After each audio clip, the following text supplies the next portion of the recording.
this is Hadley Thorne. Welcome to Weird Realities, Inc., where host James Irby and I talk with creative and inquisitive minds who are writing, researching, and filming the world's most fascinating, strange, and inexplicable mysteries.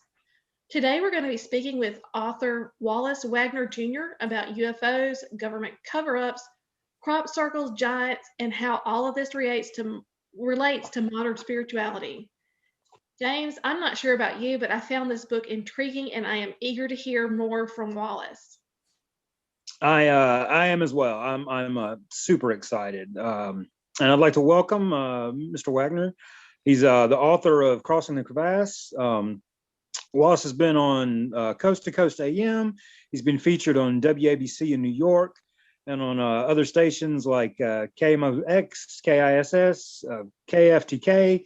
And you can find a lot more about him. He has a website. It's crossingthecrevasse.com, which is also the name of his book. So how are you doing today, Mr. Wagner? Very well, James and Hadley. It's good to be with you all. So start at the top. A lot of questions. Your book is fascinating, by the way. Well, thank you. Fascinating. One of the early things that you point out too that I think keys a lot of people off, and it should key a lot of people off, is you mentioned that the government has a fear of people kind of knowing the truth about extraterrestrial life and aliens and stuff like that. That it's quite possible that we can't handle the truth. But a lot of people have seen things and experienced things that kind of make them question, what they see and what people tell them. And you've had such an experience, is that right? Yes, sir. Back in 2016, I was delivering mail at the time, and I had just put a package under a lady's carport and was heading back to my vehicle. And some way, somehow, I just stopped in her front yard and looked up. And literally right over my head was, well, let's just say an object that should not be there. Yeah. And it was white. The whitest white you could imagine. It was oblong, not football shaped. It just had straight sides with no windows, no wings, no nacelles, no exhaust, nothing to allow it to stay where it was or move. And I saw it for about 3 seconds. And then it either cloaked or took off so fast that I could not see it. And there was no static electricity discharge, no sound at all. And it was beside a little cloud in the sky. With the cloud never moved or had any indication that there was any type of an exhaust. So I found that very interesting. Yeah, no doubt. And of course, I had all the typical questions afterwards, right? That you would expect. Did I really see it? Was it a blimp? Was it a balloon? Was it all this? And then I wondered, did they want me to see it? Perhaps it was a mechanical problem. Or then I started questioning myself. Well, Wallace, you don't even know who they is. Right? Is it us or is it them? And I'm still questioning that, by the way. Mm-hmm. So had you had any experiences with anything like this before or had researched anything like this before? No, this was a true game changer for me. So I've had an open mind, however. Let's say that, because I've certainly seen all the science fiction movies. I grew up watching, science fiction and whatnot, and have always had an open mind. But until it happens and you see it face to face, what you thought now becomes your reality. Yeah, absolutely. Well, in moments like that, yeah, it can really honestly open and expand your mind. Some people like to brush stuff off, but other people, you see something like that, I think it's good to kind of question, what is this? What are we looking at? What are we, and kind of reevaluate how you assess things. And it seems you've done that a lot. Well, I think it was Oliver Wendell Holmes that made a comment like this, that once the mind is expanded, it never goes back to where it was. Right. And what I used to believe, I know for reality now. We're not alone, and honestly know that we've never been alone. Yeah. I think well, even within the last 2 or 3 weeks, I think I believe it was in Phoenix, flight from Phoenix to Tucson or vice versa. It was actually from I know what you're talking to. It's the American Air Flight 2292 from Kentucky to Phoenix. Right. At about 1 p.m. last Sunday, they had an oblong object flying over them that did not show up on radar. Yeah. But the interesting thing is, James and Hadley, is that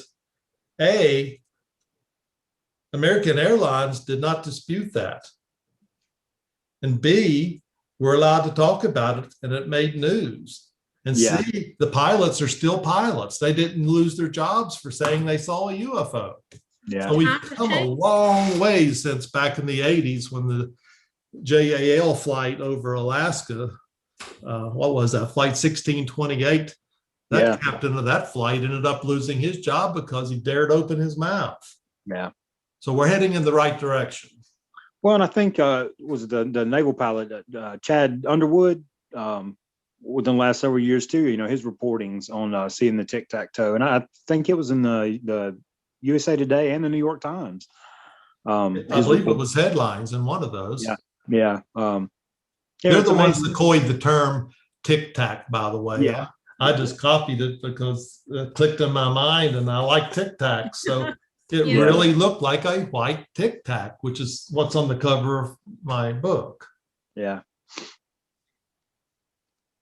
And it's and you're absolutely right. I think a lot of this is and hopefully, the more exposure and the more things get out like this, the ease of the populace and stuff too.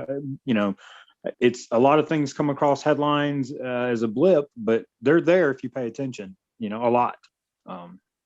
So it's a lot of things you point out in your book, early on with cover-ups and just conspiracies of keeping people from freaking out, really, the War of the Worlds incident and, that's what our government has to go on. 1938 War of the Worlds and the Brookings Institute report.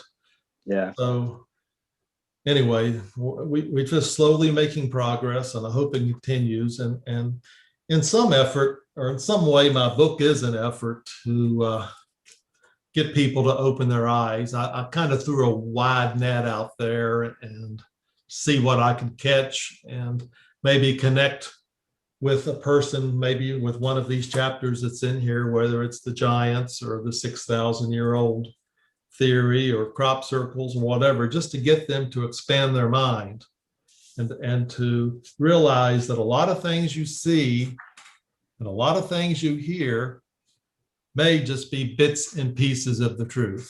Yeah. Well, your book does a really good job of that. It really does. It gives a lot of avenues for different things and different questions. So let's get into the book a little bit. So let's we'll talk about the young Earth theory, because it's one of the things you go over. And a lot of biblical scholars and stuff put the Earth roughly 6,000 years old, where a lot of dating and scientific research kind of shows otherwise. Right. You go into that in your book. You want to expand on that a little bit? Well, I gave a brief explanation on how carbon-14 works without getting into details. It is fairly accurate up to about 50,000 years. And of course, that far exceeds the 6,000 years.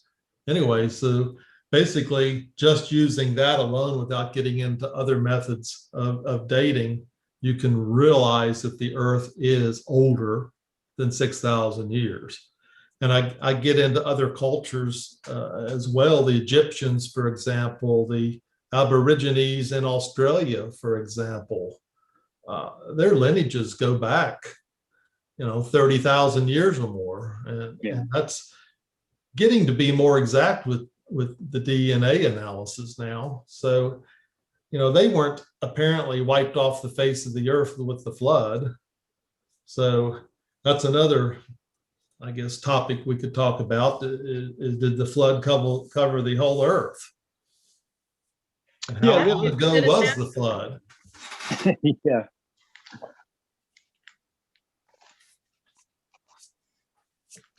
So, yeah, let's talk about that because,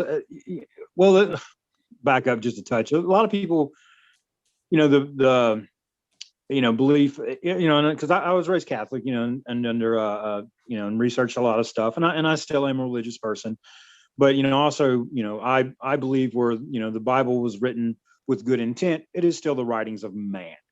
And I think people did the best they can, but I think a lot of things can be still have Christian faith ideology behind it, but also follow science. So let's, with the flood, for example. Well, it depends on, I guess, your line of thought, but I have a belief that the flood was way, way back. And I mean, maybe 8,000, 10,000 years ago. That's kind of sort of what I believe personally. And as far as, the age of the earth, the first 3 words of the Bible are in the beginning. It does not give a date. Right. If you're trying to connect to the one day is but 1,000 years and apply that to the 6 days of creation, you're really going a little bit outside of what is printed in the book. Yeah.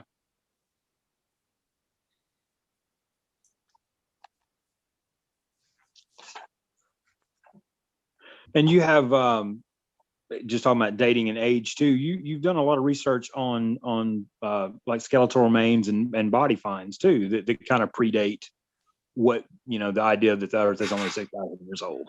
I did pick out a few and put them in the book just to say this skeleton's this old, the skeleton's this old, and end up with a bird that is about 40 some thousand years old that they just found, still with feathers, by the way. And that's pretty much the extent of what you can do with carbon-14. Yeah. Well, on the sides, also put a good diagram in there, being that I have a coal background. I was in the coal business for 11 and a half years. And I know the coal's pretty much in Appalachia. And as soon as you say coal, you should think carbon. And as soon as you think carbon, you can think carbon-14. Right. But a lot of these young Earth proponents, the Young, Ken Ham, and others, they would like to have you believe that things were all mixed up because of the one flood. And I kind of go out of my way to say that with all these layers of coal in Appalachia, it's not mixed up. You have the same Kendrick shale over the Williamson seam, and it's not intermingled with any other seam, and it's not intermingled with the Williamson seam.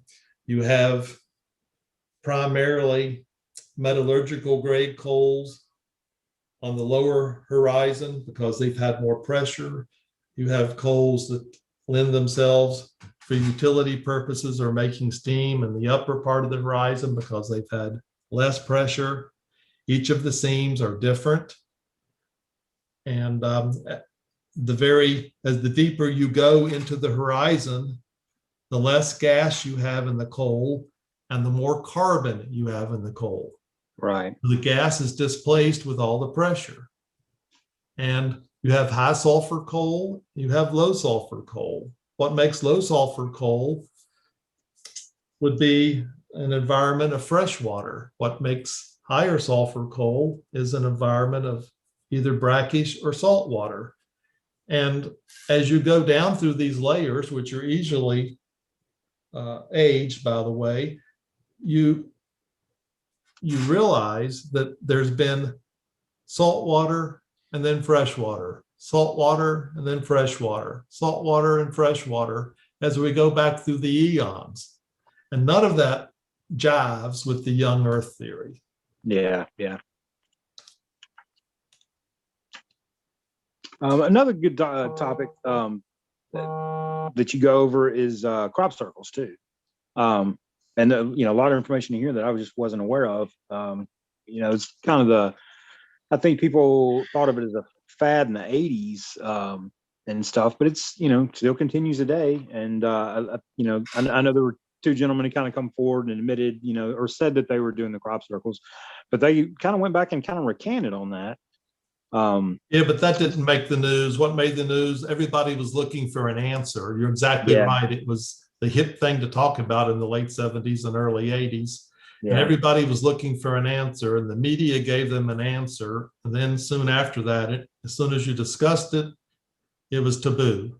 Right. So you've pretty much done away with it now. You don't even see crop circles on the news anymore. Yet there are scientists and people in the know that realize that, hey, wait a minute. Yeah. Not all of these are fake. Many of them were real. And there's a lot of good information out there to support that they are being made by an unknown force, and it's truly an enigma. Well, Wallace, what do you think they are? Are they a message? Well, Hadley, I've thought about that a lot, and you can certainly see fractals and geometric designs. But if it's a message, individual message per crop circle, I think we're missing that. For me, I look at the crop circles as a whole as a sign of the times.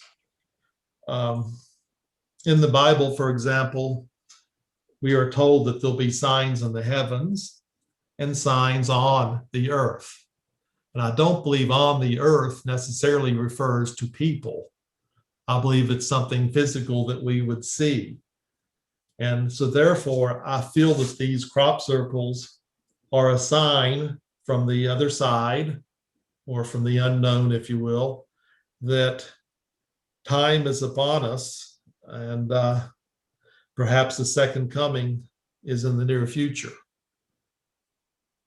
Which, by the way, is another topic we could talk about if we have time, and that's, will people really accept Jesus coming back in a craft with all the lights with him?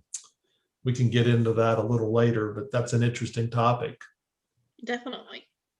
Well, let's kind of dive into that a little bit, because at the core of your book really is the connection between UFOs, extraterrestrials, and the Bible.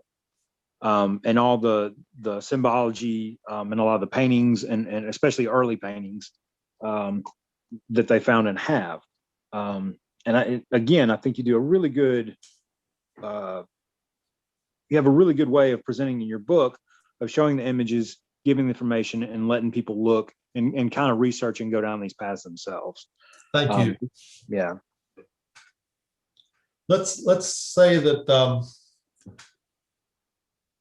boy, where to start? You realize, or I realize now, that the God in the Bible, Jesus, and all the angels flew in crafts.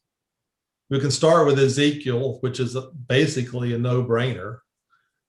Certainly, most people would read that and think that it was some kind of a craft or a UFO, so to speak, and that's what Ezekiel saw and tried to explain with the molten metal in the middle, the wheels that turn, et cetera, et cetera. But once I saw my craft and I went back and examined everything, I realized that Jesus is in the craft too. And that, let's say Paul on the Damascus Road, for example, that Damascus Road experience, he was surrounded by a bright light. And then a voice who identified himself as Jesus spoke. Now that white light that shone down around Paul, And the voice which came from the air came from a craft. So Jesus was in that craft. Same thing happened the night Christ was born. You have a craft that flies and sees shepherds standing in the field guarding their flock. And here comes this spotlight from heaven down around them in a circle, just like a spotlight on a stage. It scared them to death. And there again was more voices.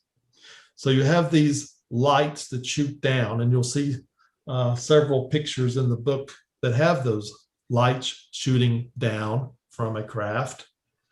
And I like to make a point, if you could understand 3 words, you can really open up your mind to what you read in the Bible. And those 3 words are stars, glory, and spirits. Yeah. Stars, for example, Hebrew word is often used, it's called ector.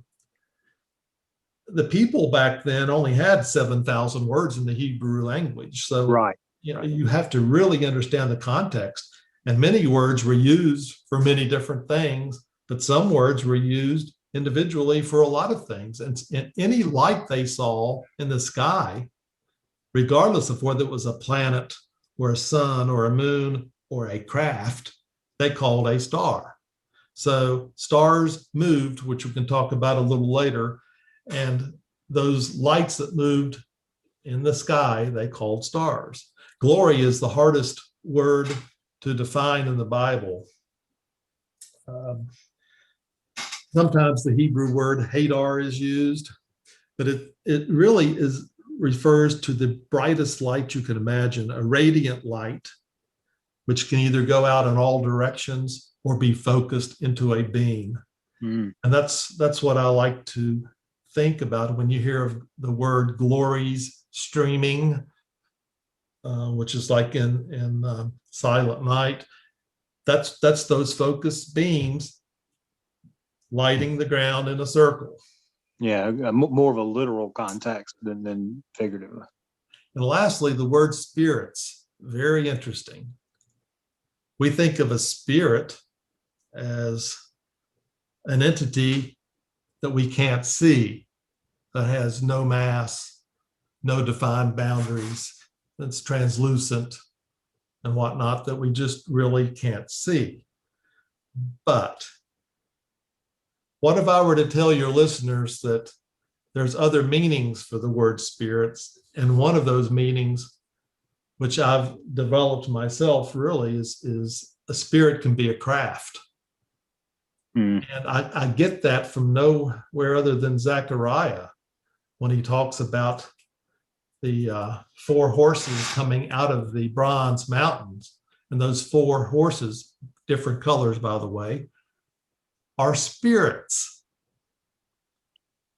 And I also get that from Revelation 4, and we often overlook this. I've overlooked it for 30 years, and it finally just clicked. You read that John saw this door open up in heaven. Yeah. And then he was called up, but he was not called up in spirit. Rather, he was called up into the spirit. And that spirit flew him around the heavens.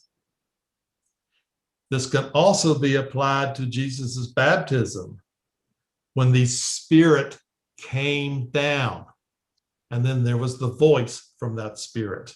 Oh, yeah. So that's an interesting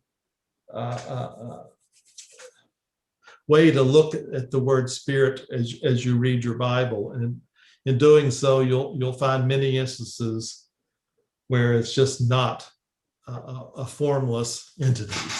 Right. So those 3 words really have opened up the Bible for me, and people who read my book and then back up and read the Bible again, hopefully will read it a little differently. Yeah. It's giving me chills listening to you. I'm going to have to go back and read the Bible after this. Well, and a lot of the, some of the things you note, and a lot of the illustrations you have, the pictures you have and stuff too, point out a lot of this. And there's things, people have a very modern idea of things without understanding the history of stuff too. And, angels being a prime example of that. Angels in the Bible are 6 to 8 winged creatures with multitudes of eyes. They weren't the humanoid winged, people that are often, And how did they fly? Daniel chapter 9 says that Gabriel flew in swiftly. Right. And surely I used to believe that, maybe angels did just fly with their little wings with no craft or anything and just land on the earth. Now I realize that they're in crafts. Yeah. There are some angels, by the way, that, look humanoid. And then there are some that look almost hybrid.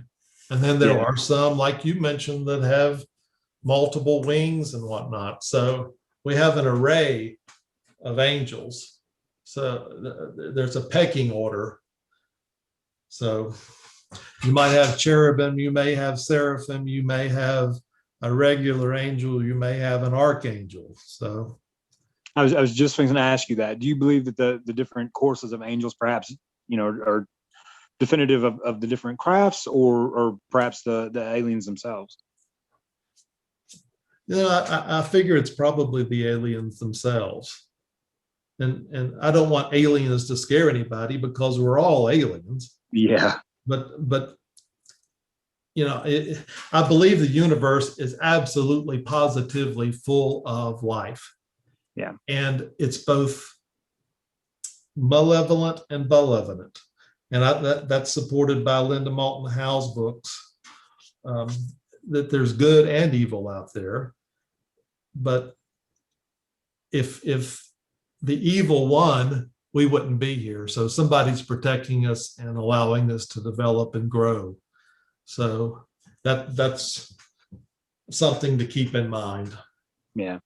We wouldn't be here if, let's say, the supreme high spirit out there in the heavens did not want us to be here. Yeah, yeah. Well, there's a good place in 2 Kings I like to throw out, Hadley and James, is we talk about crafts or UFOs in the Bible. One good instance of that is in 2 Kings.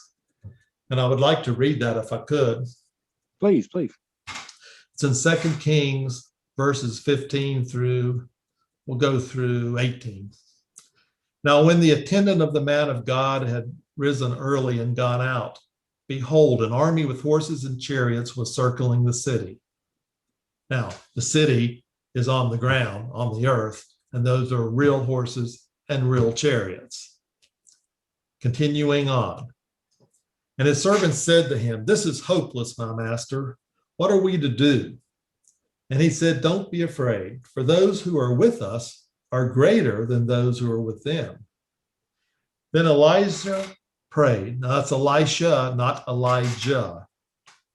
Elisha prayed and said, "Lord, please open his eyes so that he may see." And the Lord opened the servant's eyes, and he saw. And what he saw was this: the mountain was full of horses and chariots of fire all around Elisha.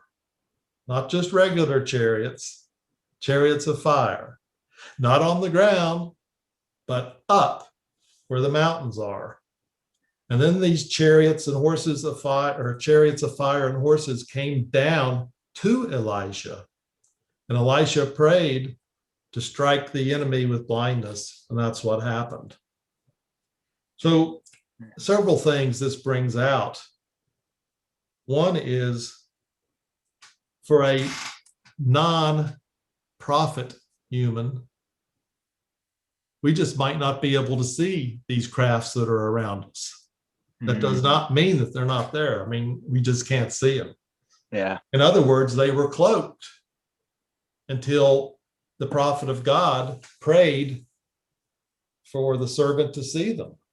And then all of a sudden, the human eye could see them. So that's That's interesting, especially when we're talking cloaking. The craft I saw honestly believed cloaked. Yeah. And that cloaking also appeared for the F-18 fighters off the Nimitz group back in 2004. The word cloak was used, saying that these capsules or these oblong objects could indeed cloak. So that's anyway one good area I like to start off with for UFOs in the Bible, which and it's allows you to really open your mind a little bit and realize that these chariots of fire are not horse-drawn wooden chariots. They are what they called back then chariots of fire, but they were really crafts. Yeah, and it's fascinating. It really does kind of open your eyes a little bit when you read your book and then go back and look at a lot of the biblical references and stuff. It really is fascinating how things can change and perspectives can change. And for me, it really taking a look at of the possibility that people were a lot more faithful back then and looked at things differently. And as time progressed and technology progressed, maybe the human eye did kind of stray from that. Maybe faith in things kind of dwindled, and our vision of these things went away too. So it's very interesting for you to say that, especially that passage. That's just fascinating to me. There's a lot more, but depending on the time, we can talk about another one or two. Yeah, please. Stay in the Old Testament. Judges, chapter 5, verses 20 and 23. This little section is also known as the Song of Deborah and Barak, and goes back to what I had mentioned about stars. In verse 20, the stars fought from heaven. From their courses, they fought against Sisera. And then in verse 23, curse Meroz, said the angel of the Lord, utterly, curse its inhabitants, because they did not come to the help of the Lord. Let's talk about that a few minutes. Since when does the Lord need help to do anything? Yeah. Yes, would be my initial thought. And the stars fought from heaven. From their courses they fought. You talk about wars in heaven. How does a star leave its course?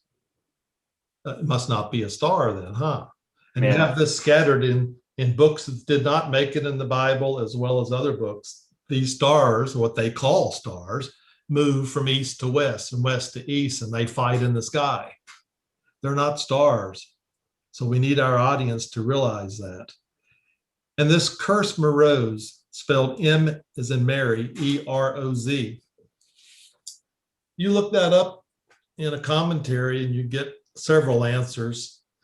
The one most of the expositors agree on, that it must be a geographical location here on the planet Earth, maybe a town, maybe a city, maybe a locale, but nobody knows where it is or was.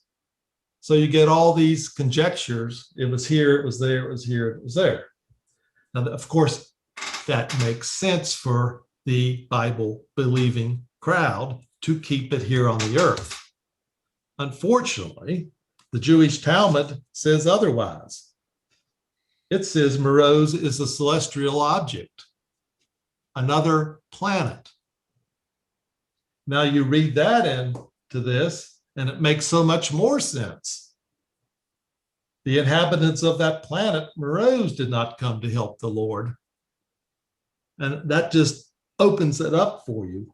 Yeah. So where else can we add to that is the Jewish Talmud also says that this God of the Old Testament has 18,000 worlds to manage. That is in their Talmud. And not only that, 7 of those worlds are actually earth-like. Yeah. So we talk about God and Jesus being here all the time. Well, I mean, that sounds good, but they have other things to do. And that's really why I put the assumption of Moses in the appendix, in my book was that one phrase, visitation. Yeah. Jesus visited us, and he'll come back for another visit later. Visit has the connotation of coming and going. And Jesus himself said that he needed to go, and he was going in John 14 out to the heavens to make a place for us. We often overlook that. You hear that all the time at a funeral, but stop and think what it means. I'm leaving to go out there to make a place for you. And when that place is made, I will bring you out there. That's the new heaven and the new earth. So I honestly believe that Jesus was just here for that short period of time. And I'll even go a step further to say that the kingdom of heaven was near. How many times have you read that in your Bible? The kingdom of heaven is near. And when the kingdom was near, Jesus was here. So this kingdom must move through the heavens as they go to planet to planet to planet. Mm. That's really kind of sort of my, I guess, belief structure right now, so to speak. Yeah. So I honestly believe that Jesus will make another visitation. And when he does, it'll be just like it says. He'll come from the east, and he'll have all these tens of thousands of lights with him. And those lights would have been called stars back then. Now, today, we would call them crafts. And these crafts may be orbs, or they may be just illuminated bodies. But the one that has the most brilliance or illuminated the most would be Jesus's craft with Jesus inside. So that's an interesting way to look at this when you understand what the light and the glory and what stars used to be called back then. Yeah. So just because I'm curious, how do you think the devil plays in all this? You know, the counter side to this, as it were. Well, you know, the devil's in charge now, pretty much. And I guess it depends on your what's called hermeneutics, how you interpret your Bible, and do you do it the same way all the time, the same way in every instance? Yeah. Kind of, sort of. You know, we read of wars in heaven. And even in Revelation, there's wars in heaven. And it makes me think of the woodcut back in Nuremberg in the 1500s. Wars in heaven. These crafts showed up and were shooting at each other. There's good and bad out there. I honestly believe that the good will defeat the bad. And that's what I get out of putting the devil in chains for eternity, would be the good defeats the bad.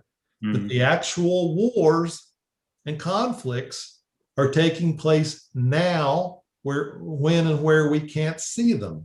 Yeah. That's just what Ephesians says, that our battles aren't really here and now, although you can make a case that sure they are. But we are really fighting things we can't see out in space, dark principalities, dominions, and dark forces. And this is going on as we speak. And not to become a conspiracy theorist, but it makes you wonder if we're not already in conjunction with what's called the Galactic Space Force now, and we have several entities or races on our side. Yeah. Well, there's definitely a lot of things coming out, a lot of information coming out, and a lot of things, you know, definitely advances that seem speculative, you know. Without a doubt, we've got down crafts. Without a doubt. I mean, we've had crashed crafts here in the States. We can trace back to the 1890s, and you know, the big one, of course, was Roswell that Stan Friedman brought out. Yeah. But they've been here, and they're here now. It's like finding a large giant skeleton. Yeah. You see all these pictures and you go on to Snopes. I guess it's called Snopes. And you'll read that they're all the pictures are faked. Well, sure, some of the pictures are faked, just like some of the pictures of crop circles are faked, and some of the crop circles themselves are faked, but not all of them. Yeah. And you have stories of these archaeologists finding these bones, and they know where they saw them, and they go back to get them. They've disappeared. Mm. You just wonder what's in the basement of the Smithsonian. Exactly. Wallace, I've got this brings up a question I had written down. I was curious about, I know that we've talked before and that we've talked a little bit about like Project Paperclip, and I'm just curious what you think the Third Reich knew that we might be privy to now. What do you think about the Nazi involvement with the I guess craft cover-ups and things like that? You know, they had crafts that would fly. There's actually one or two pictures that are legitimate that you can find online. Of course, they had the Bell, and they also had a U-2 route from Europe through Argentina down to Antarctica. And I've always found it interesting that Operation High Jump occurred so suddenly after World War II. And for our listeners, that was Admiral Byrd took a fleet down to Antarctica, and you can read many things online about it, what it was supposed to be for. But let's just make a long story short and say we limped back home because we could not fight the saucers coming out of the ocean and whatnot. But it's possible, and I don't know where I would place my bet, but it's possible that the Germans did have help. You can read a few one-liners from some of the scientists that would tell you they did have help, not only in developing what appeared to be the typical saucer-shaped UFO, but in the rocketry as well. They had help, and they did not mean help from this earth. So where did that help come from? And why did that help want to, I guess, increase the powers of Hitler? That's always concerned me. So is it possible that some way, somehow, there's some kind of an underground German base in Antarctica? I would not rule it out, as I honestly believe there's hidden structures in Antarctica now, covered with the snow. There's been reports of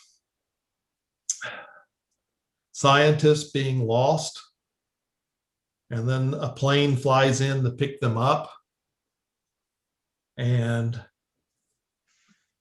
let's just say all the scientists were scared to death and would not talk about anything.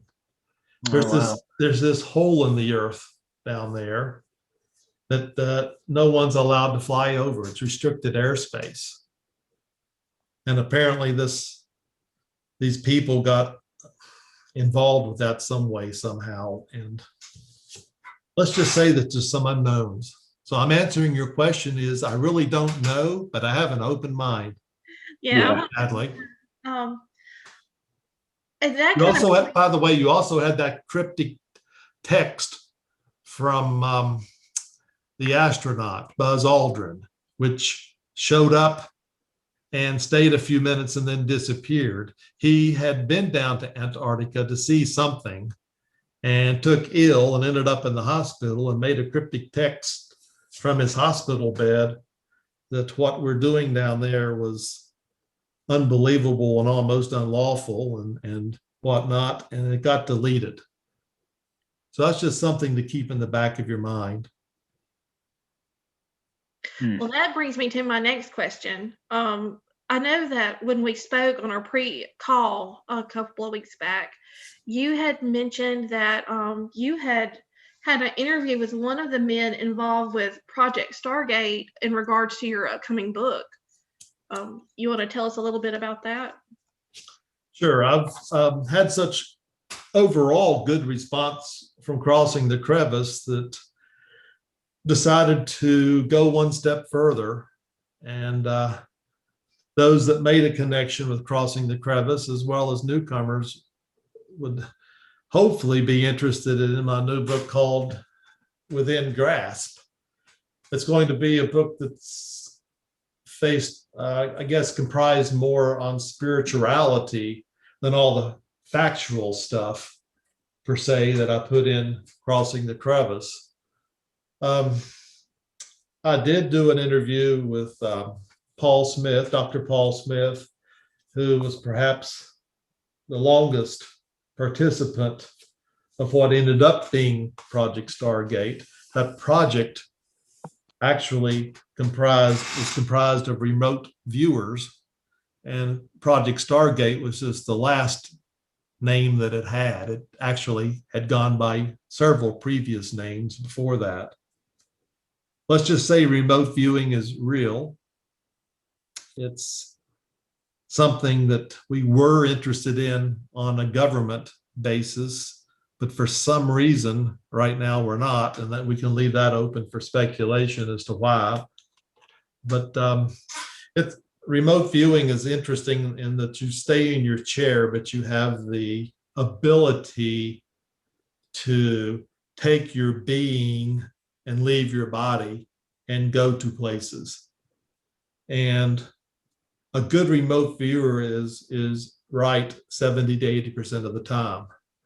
So we did a lot of remote viewing, and Dr. Smith's claim to fame was he actually remote viewed the USS Stark several days before it happened. And just so our listeners will realize, that was one of our warships that got attacked by Iraqi missiles. And he actually saw all that and wrote it down several days before it happened.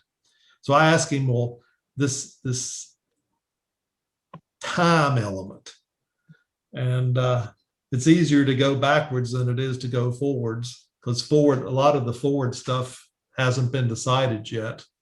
But going backwards or back into history, of course, it has been decided. But an interesting thing I asked him was, well, when you remote view and you go from, let's say, from here to the moon versus going from here to a residence down the street, is there any time lag? And he said no. So there is no time lag, regardless of the distance that you remote view. And I believe, Hadley, you wanted to ask a question. Oh, I study shamanism, and that's one of the things that you can do is it's kind of like remote viewing. So it's very fascinating to me. I was just curious how that was tying in with your research for your new book and what sort of things we could expect. Well, it has to do with the brain. We use a very small percentage of our brain, perhaps in the neighborhoods of 5%. And if you believe, like I believe, that we're basically in school now, and when we die, we graduate, and you believe that and realize that your brain can be trained to do things that go beyond and above what is considered normal. And let me give you an example, going back to the Bible again. Look at the Apostle Paul. He was anti-Christian, but he had a Damascus Road experience. What a lot of people may not realize or have read and not made the connection, but it was years before he became an apostle after that Damascus Road experience. In actuality, it was 3 years. He went to Saudi Arabia for training. Then he came back and started being what we call an apostle. Now, when he came back, he had powers that he did not have before. He had the ability to cause a fellow to go blind. He had the ability to bring someone back from the dead. He did not have these abilities before. These are the same type of abilities that Jesus had. And when we saw them, we called them miracles.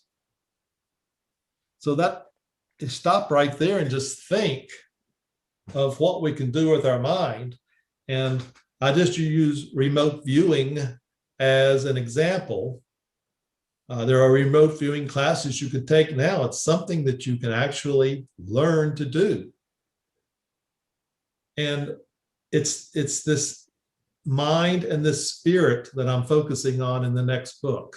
Out of body experiences, people who's had abductions, people who's had visitations, exorcism, you name it, anything to do with the spirit that is within this body, I'm going to focus on. And that even includes Eastern religions. I'm also one of those believers that feel that Jesus went to India.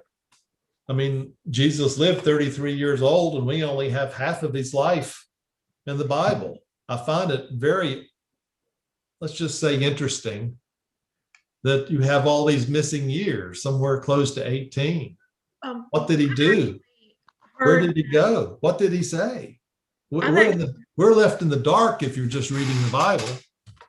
Exactly. And I've actually heard from other students of religion that there are beliefs that Jesus came to North America, and actually there are legends of a Jesus-like figure in some of the tribal histories.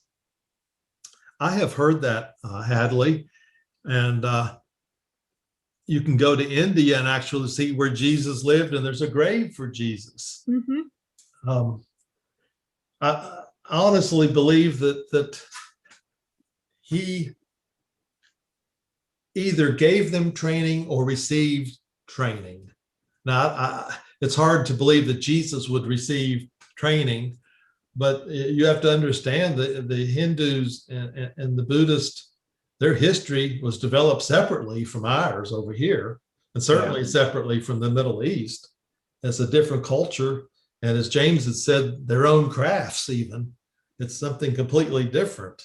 But yet they are much more, how shall I say it? I'm going to use the word spiritual. That might get me in trouble. There's a huge difference between religions and spirituality. And we focus a lot on religion here in the States, but over there they focus on spirituality. And that's your mind being one in conjunction with the universe. Yeah. And that takes a little training as well. But when that happens, you may have the power like Buddha did to go from point A to point B instantly, or to see things or to visit places without actually going there. So I'll stop with that. Well, Wallace, I can't wait to read your new book. It's going to be fascinating, just like this one. I can't wait. Well, thank you. It's taking a lot longer to put it together with the current pandemic, but luckily I get my second shot next Saturday, so I may be a little more willing to do traveling. Mm. And you're hoping that'll come out towards the end of the year? Is that what you're looking at? Yes, that's what I'm hoping for. I've had a little bit of a delay in finding people that would open up to me, especially with out-of-body experiences. I had some people lined up and was all ready to interview them and whatnot. And we get ready to start, and somehow they just want to keep all the information quiet to themselves and did not even want to be mentioned anonymously. And I certainly respect that. So yeah, I've lined up to speak, or getting lined up to speak to a fellow that has had an abduction and is actually been inside a craft. So I'm working on that right now, as well as I've got another lead for a fellow who had a near-death experience. But the book you have out now, again, crossing the crevasse, for anybody that wants to look at it, it's fascinating. A lot of good information, very well put together. And yeah, I'm excited for the next book. If it's half as good as this one, even. You flatter So me, good. James. Thank you very much. Well, and thank you for doing this with us. It's been a real pleasure talking with you and getting some of your, viewpoints on some of this stuff and a little more depth on some of the topics in the book. So I really appreciate it. Awesome. Well, I've totally enjoyed it. The pleasure is mine. And Hadley and James, thank you very much. Well, Wallace, I hope that you'll come back and visit with us when it gets closer to the release of your new book. Sure thing. Be glad to. Well, you have an open time. Yeah, and if people want to find you online, that's at your website, right? www.crossingthecrevasse.com. You got it. That you can go to Amazon from there as well. Oh, fantastic! There's a color book there's a color book and a grayscale book. The color book is actually a little larger, and because of the paper type, the pictures came out a whole lot better than the black and white book. So I'll just throw that out to the readers. Well, again, we want to thank you for coming on here and talking with us, and I really enjoyed the experience. Well, thank you, James. The pleasure was mine, as I said. So you all have a good one. You too, sir. You bet.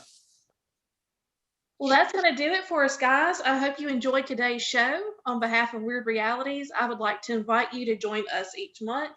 That's Gracie Ellison, James Irby, and myself as we discuss conspiracies, paranormal phenomena, mythology, folklore, and our own weird experiences. We are currently adding new content 3 to 4 times a month, so be sure to like, subscribe, follow, and friend us across social media. You can find us at Linktree, Wyrd Realities. And if you would like to discuss this program, have a suggestion for a future show topic, or would like to appear on the show, just give us an email. Shout out to weirdrealities@gmail.com. Until next time, this is Hadley and James. You like to say bye? Have a good one, guys. Thank y'all. Stay weird, guys. Appreciate you.